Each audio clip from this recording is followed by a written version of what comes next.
Au niveau de la mise en œuvre, effectivement, de ce PUI, moi je vais peut-être vous développer plus particulièrement le rôle des régions, donc des conseils régionaux, qui deviennent sur la programmation à venir effectivement les autorités de gestion du FEADER, c'est-à-dire qu'elles sont les autorités qui reçoivent directement le FEADER, ce fonds européen, comme les autres d'ailleurs, comme le FEDER et le FSE. En particulier, elles ont la responsabilité de son utilisation, de la sélection des projets qui bénéficieront de ces financements. Donc, les régions qui sont autorités de gestion du FEADER, c'est une suite logique, on va dire, des compétences qui sont attribuées aux régions et qui vont être renforcées dans le cadre de la loi NOTRe, en particulier, qui est actuellement en débat au Parlement. Donc les compétences des régions, évidemment, en matière de développement économique, de recherche et d'innovation, d'internationalisation des entreprises, justifient le transfert de ce fonds, de la gestion de ce fonds aux régions. Donc concrètement, en termes de financement, ça veut dire que, comme le disait Hervé, il y a deux programmes de politique qui répondent à ce PUI. Il y a la politique de recherche Horizon 2020, et dans le cadre de cette politique de développement rural, d'orientation du FEADER, les régions ont écrit des programmes de développement rural qui comportent un certain nombre de mesures, et notamment les mesures qui vont permettre de financer des groupes opérationnels. Donc, point de vue technique, un peu de vulgarisation. Il y a deux mesures qui vont pouvoir venir financer ces groupes opérationnels. Alors d'abord surtout la mesure 16.1 qui est vraiment là pour financer l'émergence des groupes et leurs projets à proprement parler, et une autre mesure qui est là pour financer des projets, toujours des projets pilotes, des projets plus larges qui correspondent donc effectivement aux opérationnels, mais pas que. Donc on retrouve en fait le principe également, la commission dans les forums et les séminaires qui ont eu lieu avant l'écriture de ces mesures, avant l'écriture des lignes directrices sur la mise en œuvre de ces mesures. Il y a aussi cette notion d'innovation brokers que la commission a voulu mettre en avant. Alors c'est vrai que c'est à la fois un terme et un rôle et une fonction qui reste à préciser. Je pense que ça rejoint quand même un petit peu la présentation qui était faite auparavant, puisque on est, comme l'a dit avec Ursula, sur une logique vraiment d'innovation multidirectionnelle, d'essayer de générer des partenariats, d'avoir une innovation qui provient du partenariat aussi, et que des nouveaux acteurs, donc ces nouveaux courtiers en innovation, viennent avoir un rôle pour faire émerger, faire générer à la fois des groupes, des thématiques, des besoins, les faire identifier, et donc des pistes de solutions à travailler au sein du projet. Voilà, donc étonnamment, les courtiers en innovation ne sont pas financés directement par les mesures 16.1 et 16.2, mais il y a d'autres manières de les financer. Alors nous, au niveau des régions, tel qu'on voit ces courtiers en innovation, ça peut être des réseaux existants, des réseaux de chambres d'agriculture, des réseaux d'instituts techniques, ça peut être des personnes individuelles, des bureaux d'études, voilà.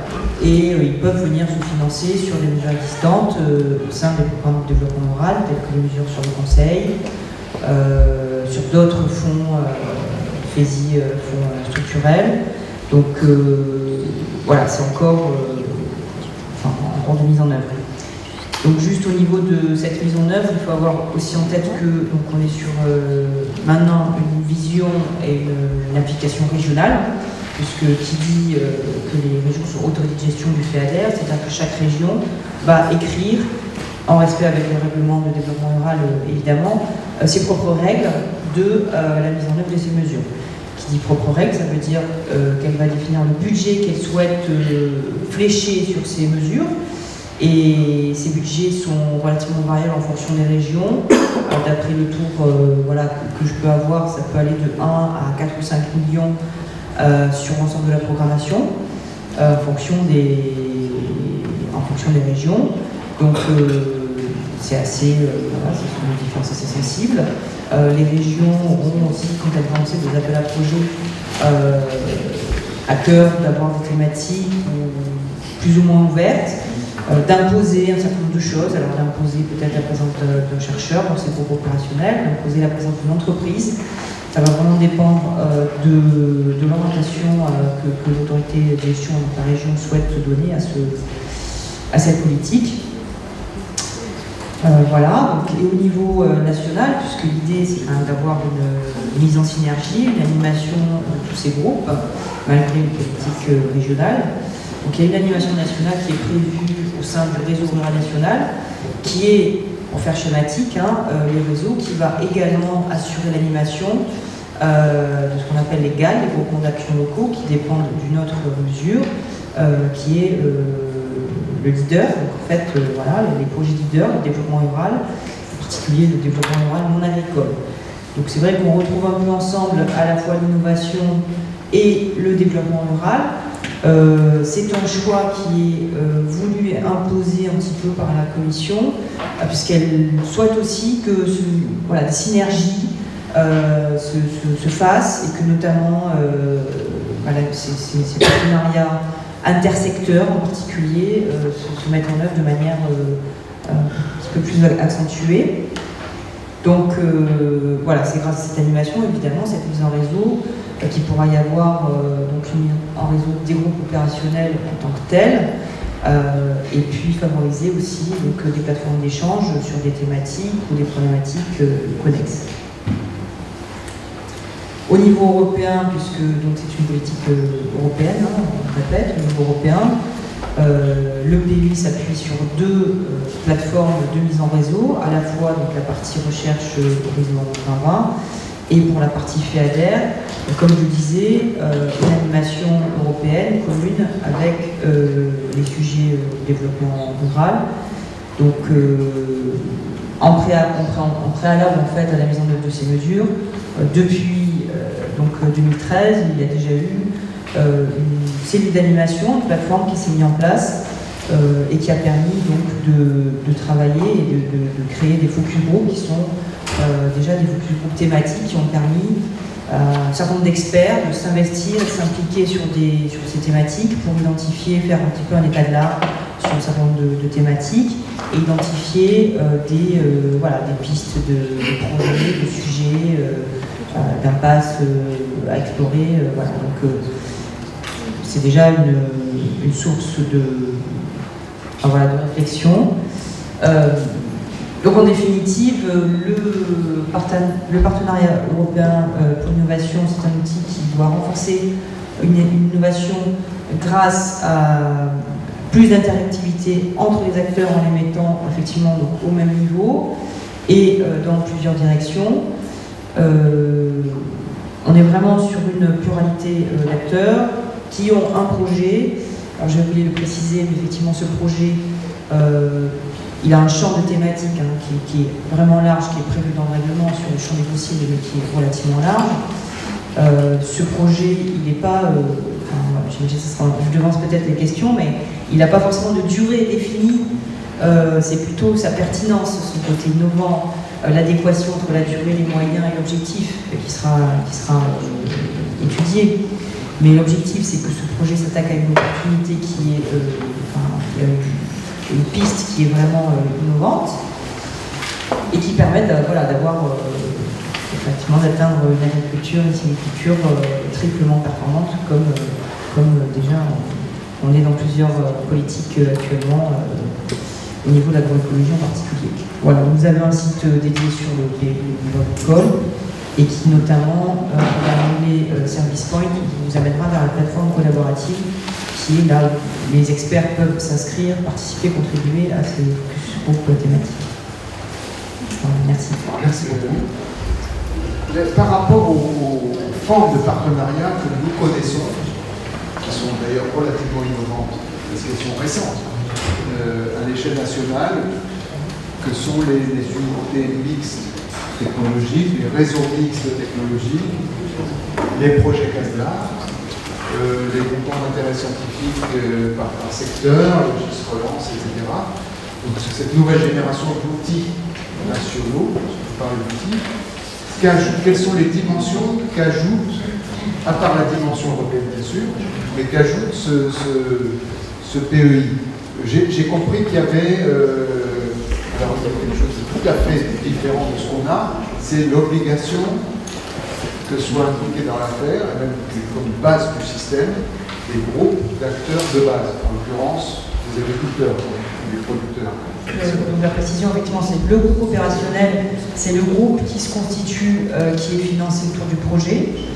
Ce groupe opérationnel, il a l'obligation qui est effectivement des opérateurs de terrain, donc des agriculteurs, mais il est composé ensuite, voilà, il est vraiment pur acteur dans le...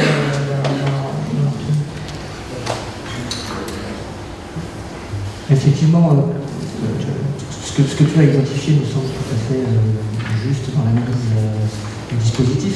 Par rapport aux ULT, aux RLT, ce qui me semble que c'est important de plus, c'est qu'on dépasse une dualité d'acteurs privilégiés. Dans les ULT, on s'intéressait aux ingénieurs des instituts et aux chercheurs. Dans les RLT, on s'intéresse plutôt aux acteurs de développement qui peuvent, s'ils le veulent, s'associer avec la recherche ou pas, pour un projet à diffuser. Et là, il semble qu'on grimpe d'un ou plusieurs crans dans la diversité des gens à mettre autour de la table pour justement essayer de faire sauter ce fameux, je pense, dispositif de fixation qui peut bloquer les gens en les faisant focaliser sur ce qu'ils connaissent. Et je pense qu'on n'était pas loin d'un groupe opérationnel dans le projet ACTA qui a bossé avec le commissariat à l'énergie atomique, parce que dans un premier temps, entre les instituts techniques et les CEA, il n'y a pas beaucoup de rapports à la première vue. Et justement, le fait de s'appuyer sur un acteur complètement inconnu qui ne connaissait pas non plus l'agriculture, on a pu faire émerger des choses auxquelles aucun des instituts n'aurait pu penser initialement, peut-être même donc ça me semblait être un prototype de groupe opérationnel tel qu'on est, qu'on peut être intéressé à les voir émerger dans ce pays. D'accord, mais alors, on va créer une espèce d'interface et de débat entre les deux exposés. Deux remarques. Enfin, vis-à-vis du fait que le PEI soit spontanément allié ou favorable ou propice à la conception innovante. Ce qui m'apparaît hautement questionnable et en même temps très intéressant parce qu'après tout, il faudrait faire en sorte que ça le soit. Premièrement, l'interaction avec les praticiens, je pense que ça peut être, enfin j'imagine, ou j'ai expérimenté que ça pouvait être la pire ou la meilleure des choses vis-à-vis des problèmes de restriction. Alors, dans certains cas, c'est horriblement restricteur, et dans certains cas, c'est extraordinairement ouvrant par rapport à ce que des chercheurs ou des ingénieurs de développement peuvent dire. Deuxièmement, même remarque par rapport à la tutelle des régions. Par expérience personnelle d'animation de programme avec les régions, il y a des cas où la région, en tant qu'autorité de tutelle et gestionnaire du programme, c'est vraiment le paradis et ça donne une ouverture extraordinaire que n'auraient pas les chercheurs. Et il y a des cas où c'est une tyrannie restrictive. Et donc, est-ce qu'il y a une manière d'envisager les choses qui pourrait aider à se mentir plutôt du côté du paradigme de l'ouverture et éviter d'en faire de la restriction? Par exemple, une sorte de programme de conférence où M. Lemasson, de manière itinérante, il y en a plus de 13. Donc maintenant, c'est la caravane de l'innovation. Peut-être je vais directement, parce que j'ai le micro, répondre à la deuxième question et un petit peu en transition à la première avant de donner le micro à Hervé. Effectivement, c'est les règles du jeu, hein, la régionalisation. La gestion voilà, du FEADER par les régions suppose une mise en œuvre, une déclinaison différente.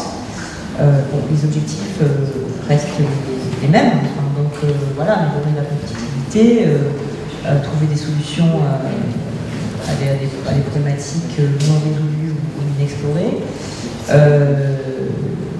on est quand même, et puis si les régions ont défendu une régionalisation à FEADER, on est sur la conviction que c'est pas une lecture et une application locale et voilà, des problématiques et de leurs solutions qu'on arrivera à, donc, dans ce cas présent, à innover. Donc d'où cet intérêt en plus de pouvoir, dans ce cas-là, explorer et innover dans un nouvel environnement. C'est-à-dire que l'objectif, ça peut être, dans le cadre des groupes opérationnels, de constituer un groupe sur une problématique qui peut être voilà, résolue ou sur lesquelles il y a des avancées ailleurs, mais qui, dans un contexte climatique, voilà, pédologique particulier, organisationnel, même économique particulier, n'a pas trouvé sa solution. Donc, s'il n'y a pas cette régionalisation et cette vision et cette sélection et cette décision, donc effectivement régionale, on n'y arrivera pas. Ensuite, sur la première question, qui était plus l'approche, donc est-ce qu'on est, donc la première question c'était... Moi, c'était la même chose que le praticien. Je ne suis pas sûr d'avoir la réponse à tes interrogations. Peut-être qu'effectivement, ta proposition innovante, le caravane de l'innovation, est déjà un premier pas. Mais plus sérieusement, on n'arrivera jamais au risque zéro de réduire complètement l'échec. On pourra toujours... Voilà. Après, ces outils-là, il me semble-t-il, c'est un peu comme le CASDA, c'est aussi des prises de risque. On accepte de miser sur le fait que des acteurs vont bien s'entendre pendant toute la durée d'un projet qu'on aura jugé innovant. Puis il y a des fois où ça cassera, des fois où ça ira jusqu'au bout. Ce que je peux peut-être ajouter, c'est que dans le cadre du réseau rural, dont tu as parlé, Hélène, tout à l'heure, on ambitionne de diffuser un peu la culture de l'innovation en identifiant dans les régions des ambassadeurs de l'innovation, en mettant en place des formations à la créativité, au concept dont nous a parlé M. Masson. Donc peut-être aussi avec une acculturation générale de l'innovation, on peut diminuer ce risque d'embûche dont tu parlais. Oui, en fait, ce que je voulais ajouter aussi, c'est que voilà, la programmation est nouvelle, la mesure, le programme, la politique est nouvelle. Et donc, pour les régions aussi, et pour la Commission d'ailleurs elle-même, quand elle a écrit voilà, les lignes directrices, qui ont évolué d'ailleurs régulièrement, voilà, concrètement, qu'est-ce qui va sortir de ces mesures, qu'est-ce qui va sortir des appels à projets, c'est encore un petit peu, un petit peu de surprise de la part des autorités de gestion et des partenaires locaux. Donc en fait, ça va aussi être, toute la difficulté, ça va être avec ces courtiers en innovation, en tout cas les acteurs déjà présents de la recherche et du développement, qui vont être en capacité de se saisir de l'outil pour lui faire effectivement le faire parler et le faire être optimisé au maximum, puisque voilà, les gens ne vont pas inventer ni les problèmes, ni les acteurs, etc. Donc c'est plus une manière de mettre en musique et de financer différemment les acteurs qui est susceptible de générer des projets. C'est pas, c'est pas les gens qui créent, qui décident des projets, des problématiques. Donc c'est plus l'outil, c'est un nouvel outil. Je pense qu'il faut définir ça. Moi je ne connaissais pas, donc merci beaucoup, c'est très intéressant. Effectivement, je comprends le parallèle que vous faisiez et je trouve ça effectivement très stimulant. En particulier le groupe opérationnel, on dit qu'il y a un rôle important à jouer. En fait, on peut se dire que ce n'est pas forcément de la conception innovante, c'est-à-dire qu'il y a un enjeu aussi à faire rentrer dans ce genre d'aventure un nombre d'acteurs plus large et c'est pas forcément avec des éducations à se transformer. Peut-être que ce que vous disiez tout à l'heure m'interpellait. Je voyais une condition restrictive qui était, peut-être que j'ai pas bien compris, où vous insistiez sur le fait que c'était un projet pour une solution sur un problème, alors qu'on aurait peut-être un enjeu à une sorte de diversité d'approche sur un même problème. Et puis, effectivement, le critère sera peut-être celui du conflit. C'est-à-dire que ça marche bien. Tant que ça marche bien, c'est normal. Quand le conflit arrive, c'est pas forcément que c'est une déviance, c'est précisément qu'on est peut-être en train de changer de régime, que les intérêts sont divergents, et c'est peut-être là qu'il y a besoin d'un accompagnement du groupe opérationnel un petit peu différent. Mais ça pourrait être un signal qu'on est en train de passer à quelque chose dans lequel il y a besoin d'innovation. Je ne crois pas juste que ce soit un objectif, une solution, un projet. à nouveau, hein, comme je vous disais, on est au début, on ne sait pas exactement ce qui va se passer, donc il va y avoir une fréquence ensuite des appels à projets. Donc la première année, il va y avoir un appel à projet, et puis si ça ne marche pas, s'il n'y a pas de projet qui naissent, si les projets ne sont pas jugés assez innovants, ambitieux, etc., ça va changer dans le texte du règlement.